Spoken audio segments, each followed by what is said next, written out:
But we are Tottenham TV back here for another Tottenham update. Just a week left to go of the transfer window, people. And still no attacking player in. Brennan Johnson gone on the 1st of January. And we're still here scratching our heads. Who is going to come in? Is anyone going to come in? We've got a couple of updates for you guys today. And there's...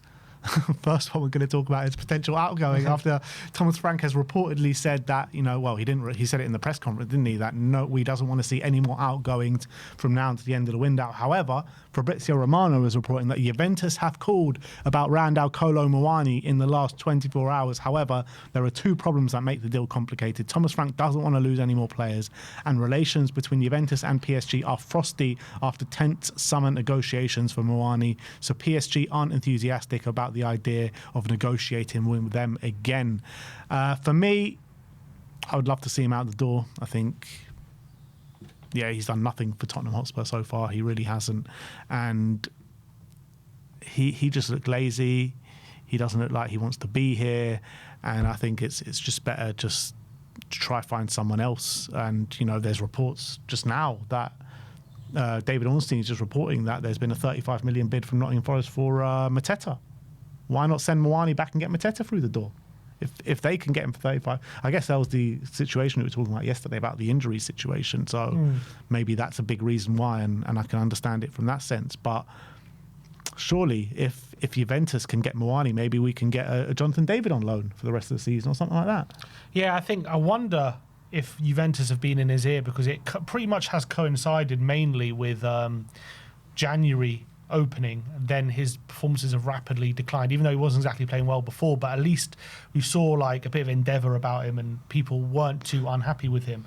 But ever since January's kind of turned around, he seems to have lost the will to be here. I wonder if Juve have been in his ear, like, look, we might be able to engineer a move back with you. Maybe his head's there at the moment, because obviously he had a good time there. They wanted to keep him, and they just couldn't make it work, and that's how we got the opportunity to get him in. But I wonder if that's the situation at the moment. If we can get someone in and send him back, I'm all for it. I think at the moment it's not good for anyone. He didn't even come on the pitch the other day against Burnley. We opted for Dane Scarlett. So I think that goes to show maybe where Thomas Frank's head with him is at the moment.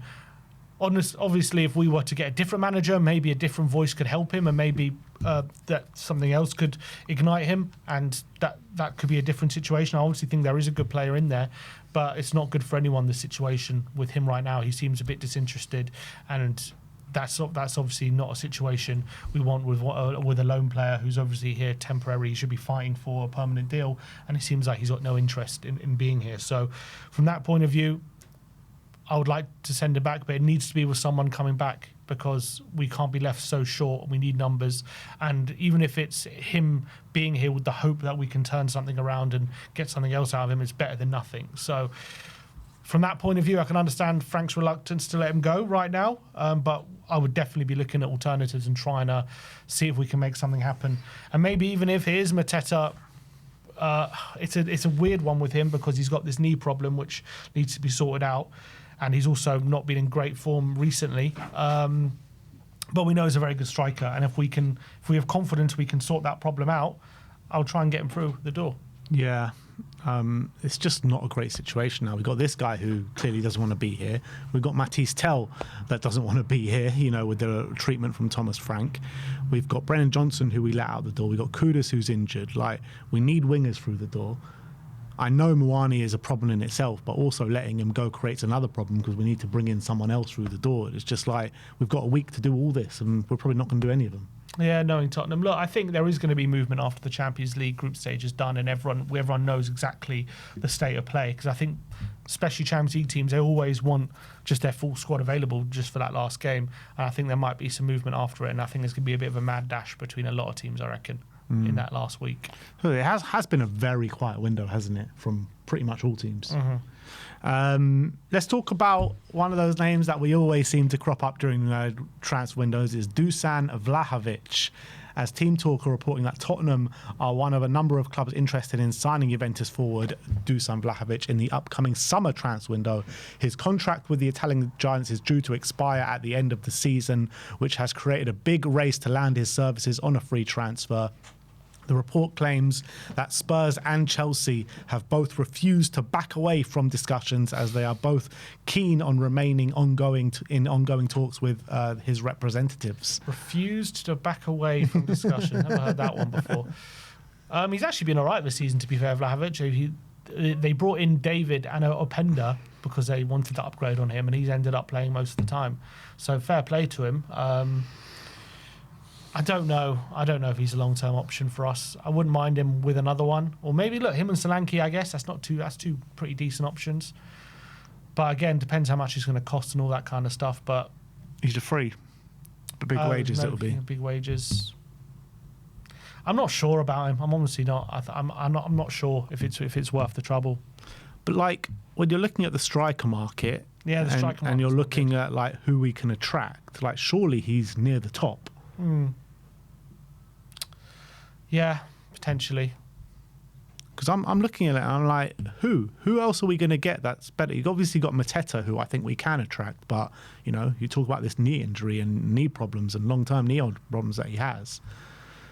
I mean, I don't know. I think Vlahovic could be one of the best options we got. I guess depends if we're in Champions League or whatever, or Europe, what European competition we're in come next season. At the moment, it looks like it's going to be no Europe. If we can get him through the door with no Europe, but then again, does that hamper us in terms of breaking the wage structure if we're not in Europe next season and he's going to want big wages?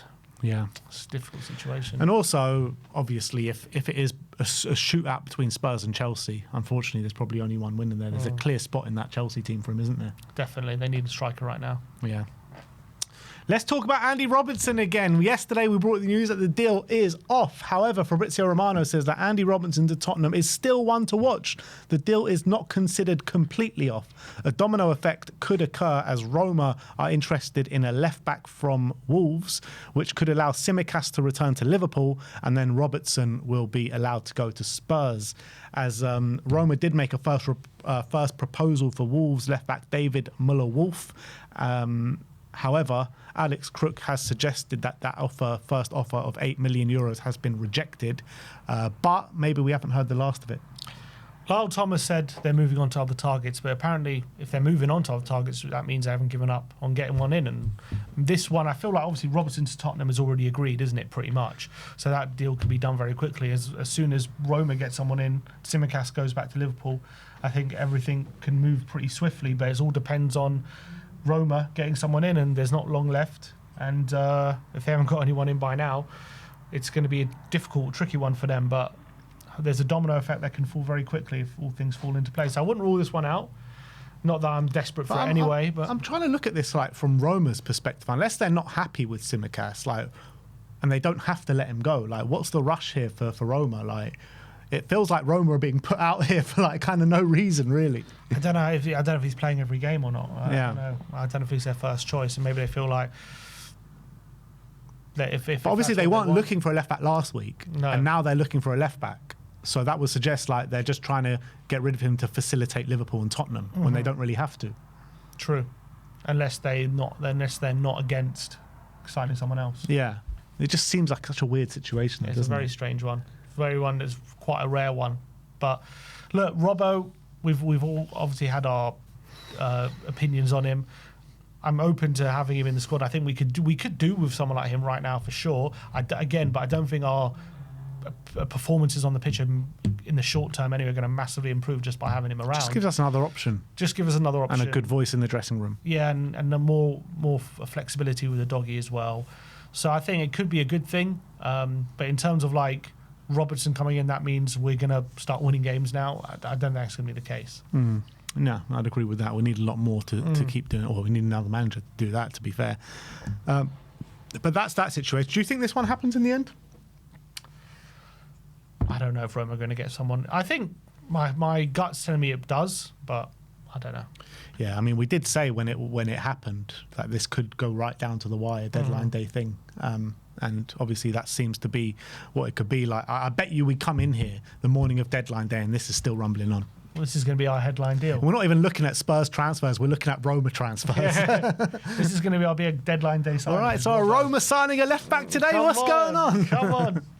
Here we go. And the last one that we got to give you today, Give Me Sport Tottenham are reportedly exploring a sensational move for Real Madrid midfielder Tchouaméni. Spanish reports, I got to tell you, the Spanish reports of Fajajes, claim an offer of around £87 million has been discussed, though any deal would be extremely difficult at this stage. Tchouaméni is on 260k per week wage, so a deal would be hard to complete. So it's not that he's a Real Madrid regular that'll be hard to complete. It's not that we're fighting for relegation it'll be hard to beat. It's the wages. That's the hard one. If only we paid a bit more wages, we could get Mbappe if we wanted to. Just the wages, stop paying it apparently. What utter absolute guff that is. I've never heard such nonsense in my life.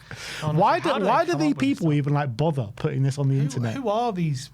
Who are Fajajes? I would love to. I want to get a Fajajes reporter on and interview him and ask him, who are your sources? Who do you speak to? What are you reporting? I don't even know if they're actual people. There's probably just someone on ChatGPT saying, let's make the most ridiculous transfer rumours today. I think they spin a wheel, 20 clubs, and then they have 100 players. They have a roulette wheel on, and wherever it lands on, that's the link. Literally, I don't think there is a worse publication than Fajajes on the internet. It's the worst. I clocked them for the first report you ever read out from them. Fajajes, these guys know nothing. I remember when their first one was okay, they seem to be reporting some sensational stuff, but maybe they're reliable. After the second one, okay, these guys.